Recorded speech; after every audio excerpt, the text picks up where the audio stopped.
Bismillahirrahmanirrahim. Welcome back, Guluno, to the National MDCAT course, Alhamd Coaching Academy. Dear students, हमने कल quantum numbers को शुरू किया हुआ था, जिनमें से हमने दो क्वांटम नंबर डिस्कस कर चुके हैं। आज third and fourth quantum number along with MCQs इंशाल्लाह डिस्कस करेंगे। सो मेरा ये सजेशन है, अगर आप वो पहली वीडियो नहीं देख चुके हैं तो चैनल पर जाकर पहले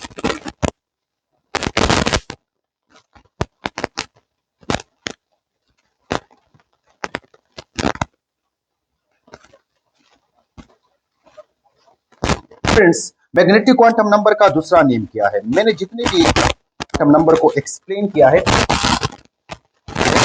इस क्वांटम नंबर को दूसरा नाम क्या दिया जाता है, इस क्वांटम नंबर को किस चीज के जरिए से रिप्रेजेंट किया जाता है, इस क्वांटम नंबर को किसने एक्सप्लेन किया था, और साथ में ये क्वांटम नंबर किस चीज के बारे में हमें इंफॉर्मेशन देता है। ये 3-4 आपके पास बेसिक्स पॉइंट्स हैं जिनको आप लोगों ने माइंड में रखना है और एक्सप्लेन करना है हर एक क्वांटम नंबर को। तो डियर स्टूडेंट्स, इसको ओरिएंटेशन क्वांटम नंबर भी कहा जाता है, क्योंकि ये हमें ऑर्बिटल के ओरिएंटेशन के बारे में इंफॉर्मेशन देता है। ठीक है, अच्छा, इसके बाद है magnetic quantum number was introduced by Lande and Zeeman and it is denoted by M. इसको हम स्मॉल एम के जरिए से रिप्रेजेंट करते हैं। और डियर स्टूडेंट्स, ये आपको जो इंफॉर्मेशन देता है, it is related with the sub shell और ऑर्बिटल। यानी आपके पास जो प्रिंसिपल क्वांटम नंबर n था, वो इंफॉर्मेशन दे रहा था अबाउट द शेल। आपको ये पता होना चाहिए, इस पर डिस्कशन हो चुका है। सिमिलरली एल जो था, वो आपको इंफॉर्मेशन दे रहा था अबाउट द सब शेल। यानी हम इलेक्ट्रॉन के पीछे घूम रहे हैं, इलेक्ट्रॉन की तलाश आज भी जारी है और इलेक्ट्रॉन तक अभी बस हम पहुंचने वाले हैं। और इसके एम जो है वो आपको किस चीज के बारे में इंफॉर्मेशन देगा? वो आपको ऑर्बिटल के बारे में इंफॉर्मेशन देगा या सब शेल के बारे में आपको इंफॉर्मेशन प्रोवाइड करेगा। ठीक है, और मेनली जो ये इंफॉर्मेशन प्रोवाइड करता है, तो ये मेनली इंफॉर्मेशन प्रोवाइड करता है about the orbital orientation along the axis. इसी वजह से इसको ऑर्बिटल, इसी वजह से इसको ओरिएंटेशन क्वांटम नंबर भी कहा जाता है। ठीक है स्टूडेंट्स, तो ये हमें इंफॉर्मेशन देगा, किस चीज के बारे में हमें इंफॉर्मेशन देगा? ऑर्बिटल के बारे में इंफॉर्मेशन देगा। ओके डियर स्टूडेंट्स, यहां पर एक क्वेश्चन अराइज होता है माइंड्स में कि ये जो कंसेप्ट है क्वांटम मैग्नेटिक क्वांटम नंबर का, ये कहां से आया हुआ है? तो इसको आप लोगों ने जरा सा समझना है मेरे साथ। डियर स्टूडेंट्स, जरा सा बैक पे चले जाएं। हमने defects of Bohr atomic model को डिस्कस किया हुआ है। वहां पर हमने दो इफेक्ट डिस्कस किए थे, एक था ज़ीमन इफेक्ट और दूसरा था स्टार्क इफेक्ट। जो कि ज़ीमन इफेक्ट और स्टार्क इफेक्ट को बोहर एटॉमिक मॉडल एक्सप्लेन नहीं कर रहा था। अच्छा, एक्चुअली वहां पे क्या हुआ था स्टूडेंट्स, हमारे पास जो हाइड्रोजन स्पेक्ट्रम है गुलुनो, द हाइड्रोजन स्पेक्ट्रम चिकलमुंग हाई रेजोल्यूशन स्पेक्ट्रोफोटोमीटर सराउकतलो। सो ये फाइन लाइंस में फर्दर डिवाइड हो गया था। अच्छा जी, जब इन फाइन लाइंस को, यानी इनको जब मैग्नेटिक फील्ड में रखा गया, किस चीज में रखा गया? मैग्नेटिक फील्ड में, यानी नॉर्थ पोल और साउथ पोल प्रोवाइड किया गया। जब इनको मैग्नेटिक फील्ड में रखा गया, इसी एक्साइटेड एटम को जब मैग्नेटिक फील्ड में रखा गया, तो ये फाइन लाइंस जो थे ये फर्दर डिवाइड हो गए स्पेक्ट्रल लाइंस में, यानी इसकी फर्दर डिवीजन हो गई into the other spectral lines. और यहां पर बोहर नाकाम हो गया था in order to give the answer why the spectral lines are divided into the other lines whenever electric field और magnetic field is provided. Zeeman और स्टार्क इफेक्ट पर मैं defects of Bohr atomic model में बात कर चुका हूं। So students, यहां आपके पास जो मैग्नेटिक फील्ड के नतीजे में ये फर्दर ये वाला आपके पास शेल के बारे में इंफॉर्मेशन दे रहा था, शेल के बारे में, जबकि ये इंफॉर्मेशन दे रहा था सब शेल के बारे में। अब जब हमने इसको मैग्नेटिक फील्ड प्रोवाइड किया, इसी वजह से इसको मैग्नेटिक क्वांटम नंबर भी कहा जाता है। जब हमने इसको मैग्नेटिक फील्ड प्रोवाइड किया तो ये फर्दर फाइन लाइंस में डिवाइड हो गया और ये हमें ऑर्बिटल या सब शेल के बारे में इंफॉर्मेशन देगा। यानी अगर आपसे कोई पूछे कि मैग्नेटिक क्वांटम नंबर का कंसेप्ट कहां से आया है, तो डियर स्टूडेंट्स, आपने उन्हें कहना है कि मैग्नेटिक क्वांटम नंबर का concept as a result of the magnetic field और इलेक्ट्रिक फील्ड।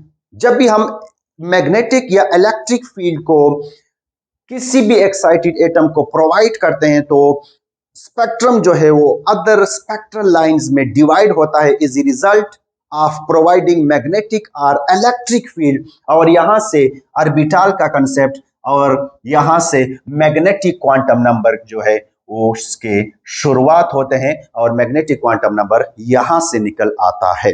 ठीक है स्टूडेंट्स, अब मैं इसको थोड़ा सा एक्सप्लेन करना चाहता हूं।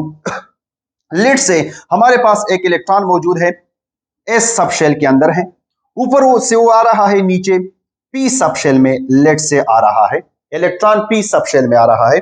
जब इलेक्ट्रॉन ऊपर से नीचे आएगा पी सबशेल में, तो डियर स्टूडेंट्स आप लोगों को ये पता होना चाहिए कि पी सबशेल जो है हमारे पास एक्सिस है, एक्स एक्सिस, वाई एक्सिस और जेड एक्सिस, यानी ये जो 3 एक्सिस पर पी ऑर्बिटल जो है ये क्या करते हैं, ओरिएंट करते हैं। ओके जी,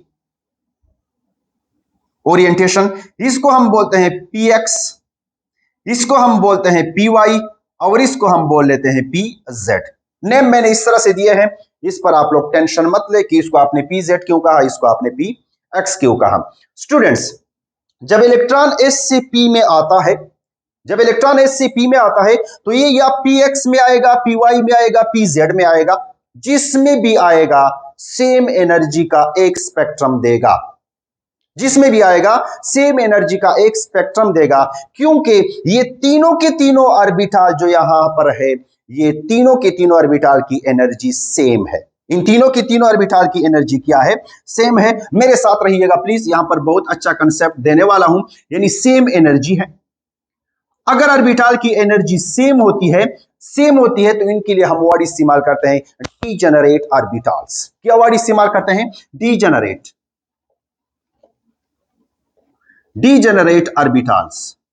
सो डियर स्टूडेंट्स, डीजेनरेट ऑर्बिटल्स यहां पे अवेलेबल हैं एमसीक्यूज के लिए। आपको पता होना चाहिए कि डीजेनरेट ऑर्बिटल्स कौन से होते हैं, वो ऑर्बिटल जिनकी सेम एनर्जी होती है। सो किसी भी एक्स में आएगा, वाई में आएगा या जेड में आएगा, जिसमें भी आएगा तीनों के तीनों की एनर्जी सेम है और आपको एक स्पेक्ट्रम मिलेगा। ओके जी, चलो आगे चलते हैं। अब मैं इसको मैग्नेटिक फील्ड प्रोवाइड करता हूं। क्या प्रोवाइड करता हूं, मैग्नेटिक फील्ड। अब यहां पे आप लोगों ने चीज को सीखना है। जब मैंने यहां पर मैग्नेटिक फील्ड प्रोवाइड कर दिया, लेट से मैं यहां पर मैग्नेटिक फील्ड यहां पे नॉर्थ प्रोवाइड करता हूं और साउथ, और नीचे हम क्या प्रोवाइड करते हैं, नॉर्थ। यहां पर हमने मैग्नेटिक फील्ड प्रोवाइड किया है। अब डियर स्टूडेंट्स, तो हम यहां पर मैग्नेटिक फील्ड इसको प्रोवाइड कर देते हैं। अब डियर स्टूडेंट्स, जब हम यहां पे मैग्नेटिक फील्ड प्रोवाइड करेंगे तो याद रखिएगा, by providing magnetic field to the p subshell, और इसके अंदर मौजूदा ऑर्बिटल जो होंगे ये अभी डीजेनरेट नहीं होंगे, इनकी एनर्जी डिफरेंट हो जाएगी। ये क्यों डिफरेंट हो जाएगी, क्योंकि यहां ऑर्बिटल के अंदर जो इलेक्ट्रॉन होता है, इनकी डियर स्टूडेंट्स डिफरेंट ओरिएंटेशन होता है, यानी इनका आपके पास मूवमेंट होता है इलेक्ट्रॉन का, और इसकी वजह से इसका अपना मैग्नेटिक फील्ड भी प्रोड्यूस होता है। यानी जब भी इलेक्ट्रॉन मूवमेंट करता है तो अपना इलेक्ट्रिक फील्ड प्रोड्यूस करता है, क्योंकि every charge moving body having its own magnetic field, ये हमारा कंसेप्ट है और ये हमें पता है। अब जब यहां हमने इसको मैग्नेटिक फील्ड प्रोवाइड किया, तो मैग्नेटिक फील्ड जो होगा ये इन ऑर्बिटल्स पर डिफरेंट एक्ट करेगा, सब ऑर्बिटल पर ये सेम अप्लाई नहीं होगा। फॉर एग्जांपल मैं आप लोगों को एक्सप्लेन करके देता हूं। लेट से मेरे पास यहां पर 3 ऑर्बिटल हैं, 3 ऑर्बिटल हैं, ये है आपके पास पी एक्स, ये है आपके पास पी वाई और ये आपके पास क्या है, पी जेड है। ठीक है, अब मैंने इसको मैग्नेटिक फील्ड प्रोवाइड किया है। अब अगर मैग्नेटिक फील्ड इस साइड पर पी जेड के बिल्कुल एलांग आ रहा है, पी जेड के बिल्कुल एलांग आ रहा है, तो यहां पर रिपल्जन होगा या अट्रैक्शन होगा, जो भी होगा, as compare to the p x ये डिफरेंट होगा, as compare to the p y ये डिफरेंट होगा। यानी मैग्नेटिक फील्ड जो तीनों ऑर्बिटल को फील होगा वो डिफरेंट तरह का फील होगा, और इसी वजह से इन तीनों ऑर्बिटल की एनर्जी भी डिफरेंट हो जाएगी। फॉर एग्जांपल एक और एग्जांपल से समझाने की कोशिश कर देता हूं। हमारे पास तेज हवा चल रही है, वो एक साइड से तेज हवा चल रही है और 3 बंदे हैं। एक बंदा जो है वो हवा की सीमत में जा रहा है, तो हवा इसको और भी स्पीड देगा और इसको ज्यादा कर देगा। दूसरा बंदा जो है वो हवा के अपोजिट डायरेक्शन में आ रहा है, तो उसका स्पीड स्लो हो जाएगा। तीसरा बंदा जो है वो ना हवा के अपोजिट ना हवा के डायरेक्शन में जा रहा है, लेकिन वो ऐसे साइड पे जा रहा है, तो उस पर हवा का जो इफेक्ट होगा वो इन दोनों से डिफरेंट होगा। यानी कहने का मतलब ये है कि यहां पर इन ऑर्बिटल का जो अपना अपना मैग्नेटिक फील्ड है, वो इस मैग्नेटिक फील्ड में तीन तरह का डिफरेंट फील्ड होगा और डिफरेंट एनर्जी के ऑर्बिटल बन जाएंगे। So dear students, by providing the magnetic field को प्रोवाइड करने के बाद अब ये एक लाइन ऑब्टेन नहीं होगा। अब कितने लाइन ऑब्टेन होंगे? अब 3 लाइन ऑब्टेन होंगे। और ये 3 लाइन एक्चुअली कहां से ऑब्टेन हो रहे हैं? ये 3 लाइन एक्चुअली आपके पास कि पी सबशेल जो है उसके अंदर कितने ऑर्बिटल है? उसके अंदर 3 ऑर्बिटल है। यानी मतलब यह है कि उसके 3 ओरिएंटेशंस हैं। समझ आ चुकी है बात? सो यहां से हमारे पास किस चीज का कंसेप्ट आता है? मैग्नेटिक क्वांटम नंबर का कंसेप्ट आ चुका है। सो होप सो स्टूडेंट्स आप लोग इसको गेट कर चुके हैं। डी ऑर्बिटल पर जब भी हम मैग्नेटिक फील्ड प्रोवाइड करेंगे तो मैग्नेटिक फील्ड को प्रोवाइड करने से पहले ये डी जनरेट ऑर्बिटल होंगे, यानी सेम एनर्जी की होगी। और जब हम मैग्नेटिक फील्ड प्रोवाइड करेंगे तो उसके बाद 5 डिफरेंट एनर्जी के ऑर्बिटल्स बन जाएंगे। अच्छा, अगर आपसे क्वेश्चन किया गया, एमसीक्यूज आ गया कि इस ऑर्बिटल को हमने मैग्नेटिक फील्ड प्रोवाइड किया, मैग्नेटिक फील्ड प्रोवाइड करने से पहले और मैग्नेटिक फील्ड प्रोवाइड करने के बाद क्या उसकी एनर्जी पर कोई इफेक्ट पड़ेगा? नहीं। एस ऑर्बिटल जो होता है उसको मैग्नेटिक फील्ड प्रोवाइड करने से उसके एनर्जी को कोई भी फर्क नहीं पड़ता है, जबकि पी जो है वो 3 डिफरेंट एनर्जी में कन्वर्ट हो जाता है, जबकि डी सबशेल जो है वो कितने 5 डिफरेंट ओरिएंटेशन करता है, यानी 5 डिफरेंट एनर्जीज में कन्वर्ट हो जाता है। सो ये एमसीक्यूज आपने अपने साथ नोट करना है कि बाय प्रोवाइडिंग इलेक्ट्रिक और magnetic field to the p orbital, तो ये डी जनरेट से अब क्या बन जाएगा? डिफरेंट एनर्जी वाला बन जाएगा, क्योंकि different interaction between the magnetic field of the orbital और मैग्नेटिक फील्ड एक्सटर्नल जो है आपके पास। ठीक है, तो यहां से ऑर्बिटल या मैग्नेटिक क्वांटम नंबर का कंसेप्ट आता है। होप सो आप लोग इसको सीख चुके होंगे।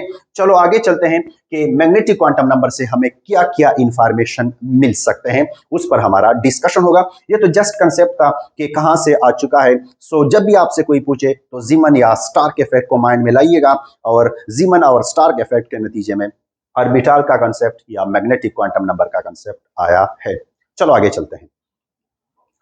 अच्छा गुलूनो, इट गिव्स फॉलोइंग इंफॉर्मेशन, ये हमें कौन कौन सी इंफॉर्मेशन देगा? तो सबसे पहला जो इंफॉर्मेशन है वो है नंबर ऑफ ऑर्बिटल्स, यानी आपको ऑर्बिटल के बारे में इंफॉर्मेशन देगा इन अ सबशेल। यानी सबशेल आपके पास कौन कौन से है? एस सबशेल है, पी सबशेल है, डी सबशेल है, और डी स्टूडेंट्स एफ सबशेल है, जी सबशेल है। सबसे पहले आपको याद होना चाहिए कि S के लिए L की वैल्यू कितनी होती है? S के लिए L की वैल्यू 0 होती है, जबकि P के लिए L की वैल्यू 1 होती है, जबकि D के लिए L की वैल्यू क्या होती है? 2 होती है, F के लिए L की वैल्यू 3 होती है, जबकि G के लिए L की वैल्यू 4 होती है, एंड सो ऑन। इस पर कल डिस्कशन हो चुका है पिछले वीडियो में। स्टूडेंट्स यहां पर ये तो सबशेल है, इस सबशेल के अंदर कितने ऑर्बिटल्स होंगे ये इंफॉर्मेशन आपको कौन देता है? Magnetic quantum number. पहले आपको यह पता होना चाहिए कि magnetic quantum number gives you information about the number of orbital present in a subshell, पता होना चाहिए। ठीक है जी। अच्छा, इसका फार्मूला भी याद होना चाहिए। फार्मूले को मैं समझाने की कोशिश कर देता हूं, जस्ट आपने मेरे साथ इसको नोट करना है। एम की वैल्यू डिपेंड करती है एल की वैल्यू पर। एम की वैल्यू किस चीज पर डिपेंड करती है? एल की वैल्यू पर। एम की वैल्यू प्लस भी हो सकती है, माइनस भी हो सकती है, 0 भी हो सकती है, जबकि एन की वैल्यू कभी 0 नहीं होगी, कभी माइनस नहीं होगी। ठीक है जी। चलो जी, इसको हम कैसे समझ सकते हैं? स्टूडेंट्स, एम की वैल्यू होगी माइनस एल से लेकर, मेरे साथ रिपीट कीजिएगा, माइनस एल से लेकर 0 से गुजरता हुआ प्लस एल तक।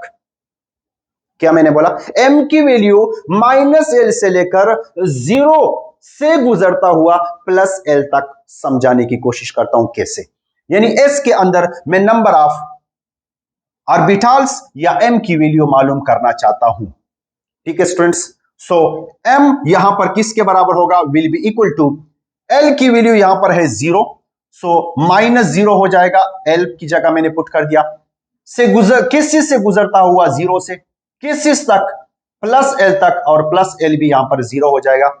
तो स्टूडेंट्स ना -0 होता है ना +0 होता है, इट मींस कि यहां पर सिर्फ और सिर्फ डियर स्टूडेंट्स 0 है, यानी इससे हमारे पास 0 आता है।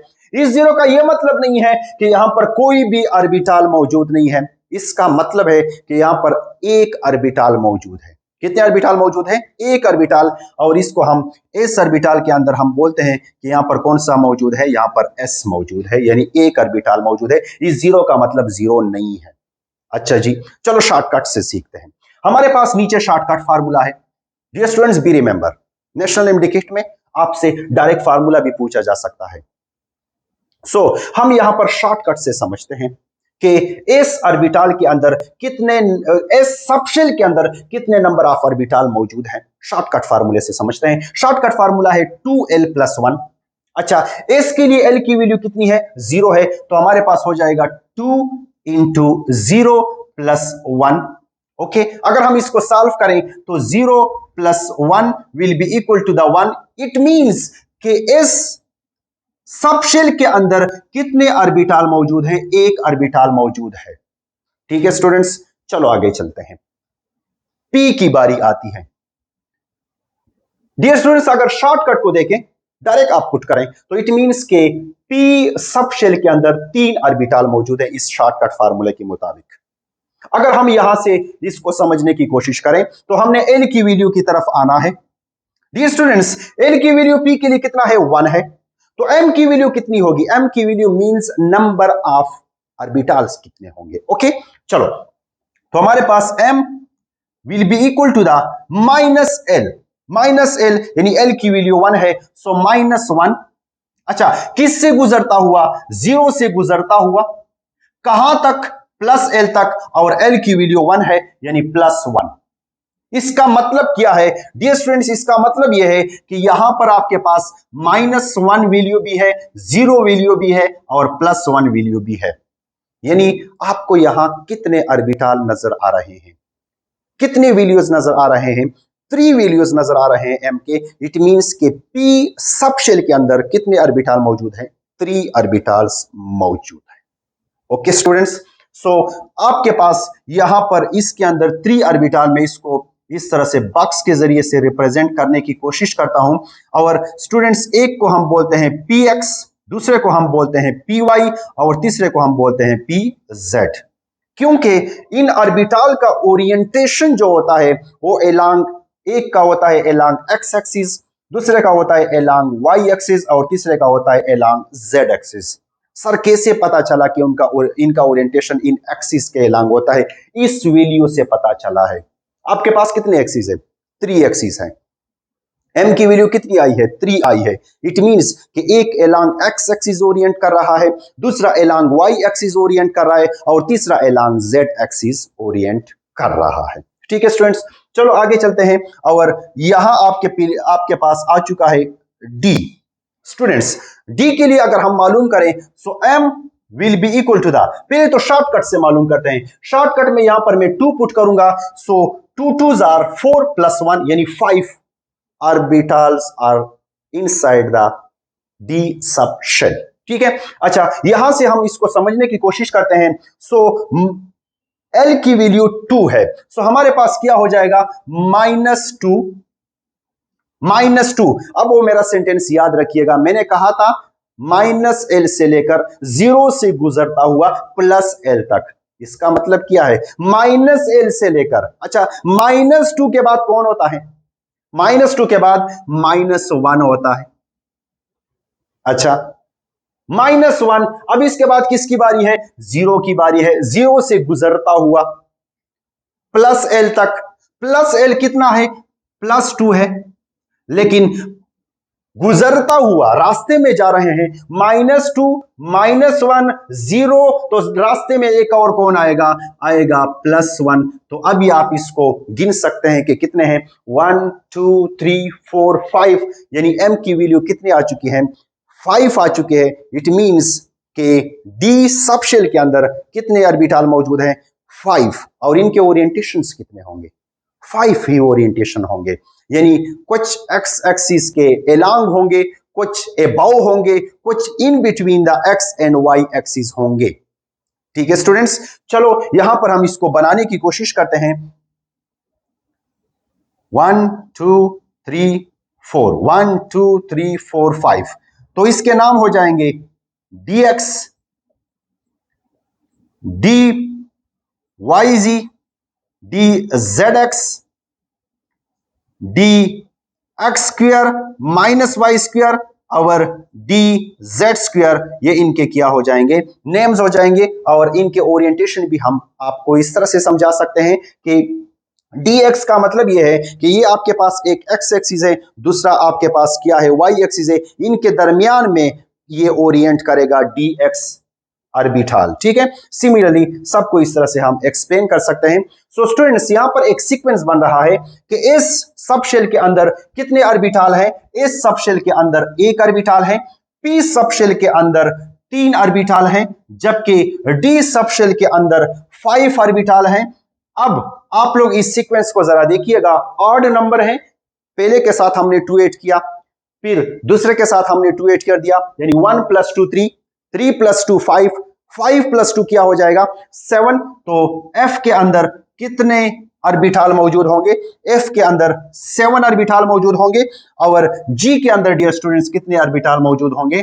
9 ऑर्बिटल मौजूद होंगे। सो आपने इस चीज को समझना है और इस चीज को यहां से सीखना है, क्योंकि कभी कभी डायरेक्ट एमसीक्यूज पूछा जाता है, how many orbitals are there in G sub shell? तो कितने होंगे? 9 होंगे। इसको इस तरह से आप याद कर सकते हैं। So number of orbital in a sub shell यहां पर एक्सप्लेन हो चुका है। चलो जी आगे चलते हैं। यहां आपके सामने ओरिएंटेशन भी आ चुका है।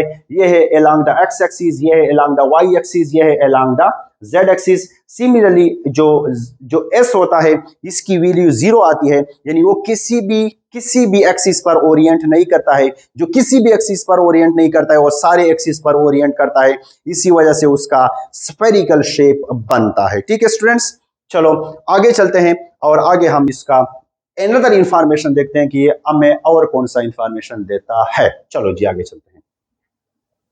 Number of orbital in a shell. अच्छा स्टूडेंट, सब शेल की तो बात हो गई है, अब आपसे एक ऑर्बिटल का पूछा गया है। फॉर एग्जांपल n की वैल्यू 4 है, प्रिंसिपल क्वांटम नंबर की वैल्यू कितनी है? 4। अच्छा ये कौन सा शेल है? ये फोर्थ शेल है, फोर्थ शेल। आप लोग जरा सा मुझे बताएं कि फोर्थ शेल के अंदर कितने सब शेल होंगे? जितना उसका नंबर है प्रिंसिपल क्वांटम नंबर वाला, उतना उसके अंदर क्या होंगे? उतना उसके अंदर सब शेल होंगे। यानी इसके अंदर 4 सब शेल होंगे। कितने सब शेल होंगे? 4 सब शेल होंगे इसके अंदर, 4 सब शेल। अब सवाल यह है कि ये जो आपके पास n की वैल्यू 4 है और फोर्थ सब शेल है, फोर्थ शेल है, बताइएगा इसके अंदर ऑर्बिटल्स कितने होंगे? तो इसका आसान सा फार्मूला है n², यानी यहां पर हो जाएगा 4², जिससे रिजल्ट आता है 16। यानी फोर्थ शेल के अंदर कितने नंबर ऑफ ऑर्बिटल्स होंगे? 16 होंगे। इसको हम प्रूव भी कर सकते हैं आपके सामने। यानी आपके सामने सबसे पहले होता है 1s, उसके बाद होता है 2s 2p, ये कल हम सीख चुके हैं। इसके बाद होता है 3s 3p और साथ में कौन आ जाता है? 3d। इसके बाद होता है 4s 4p 4d और साथ में क्या है? 4f। यानी n की वैल्यू कितनी गिवन है? 4 गिवन है।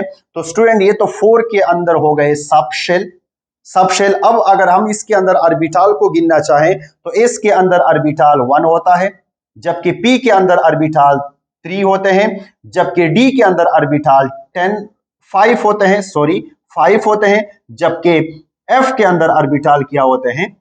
7 होते हैं। अब अगर इन सब को हम ऐड करें तो इस रिजल्ट हमारे पास कितना आंसर आता है? 16 आंसर आता है। हमने आपको शॉर्टकट दिया है कि जब भी आपसे शेल के अंदर नंबर ऑफ ऑर्बिटल का पूछेगा तो डियर स्टूडेंट्स फार्मूला है n²। अब अगर मैं आप लोगों से पूछूं 5 शेल में कितने नंबर ऑफ ऑर्बिटल्स होंगे?